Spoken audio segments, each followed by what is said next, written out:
有一种椰子树从来不结一个椰子，却能养活上百万人，它就是被称为世界上最不正经椰子树的西谷椰子树。这里是知识 TNT。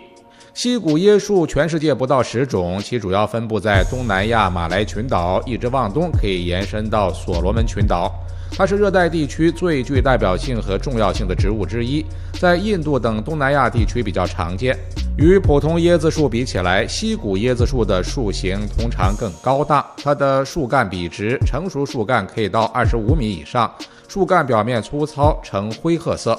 外形上，西谷椰子树与普通椰子树差不多，顶部有茂密的叶群，叶片呈羽状复叶，树冠都呈球形或伞状。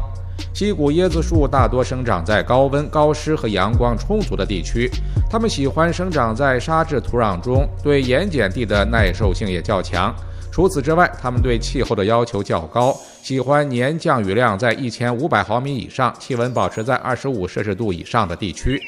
西谷椰子树的生长速度很快，只需要大约10年的时间就可以长到10米到20米，但是它的寿命与普通椰子树相比并不长。普通椰子树的一般寿命在80年以上，就算短命的也有40年左右，而西谷椰子树平均寿命只有20年左右。可能正是因为西谷椰子树有这么多的独特之处，所以它才成了人们口中的最不正经的椰子树。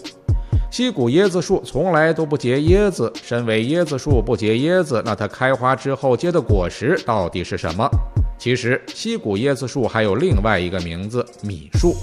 民以食为天，在粮食短缺的时代，当地居民偶然发现西谷椰子树树干内部和其他树不同，刮取树干内的淀粉，再经过浸泡等简单处理，就变成了一粒粒晶莹透亮的大米，可以食用。但是值得注意的是，这种米和我们吃的稻米不一样，它真正的名字应该是西米。西谷椰子树之所以不产椰子产西米，主要是因为它特殊的茎秆。西谷椰子树的茎秆就像是一个巨大的天然淀粉储藏器，内部含有大量的淀粉。人们往往会在收集到的淀粉中加入清水浸泡一段时间，当淀粉澄清之后再干燥，然后再进行下一步的加工和处理，最终的产品就是我们经常看到的西米。一棵西谷椰子树一生产出的淀粉大约能够生产出上百斤西米。很多地方现在的日常主食依旧是西谷椰子树产生的淀粉，他们会把这些淀粉做成各种各样的美食。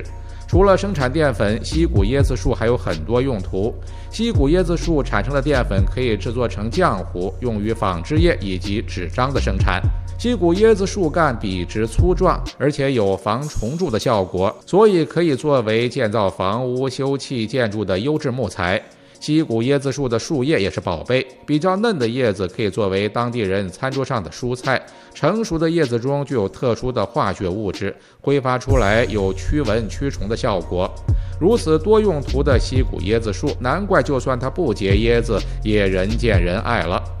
世界上最奇葩的椰子树，寿命短还不结果。爱喝奶茶的小伙伴一定很熟悉西米这玩意儿，在我国用西米做的甜品很多，但是产西米的西谷椰子树却很少见。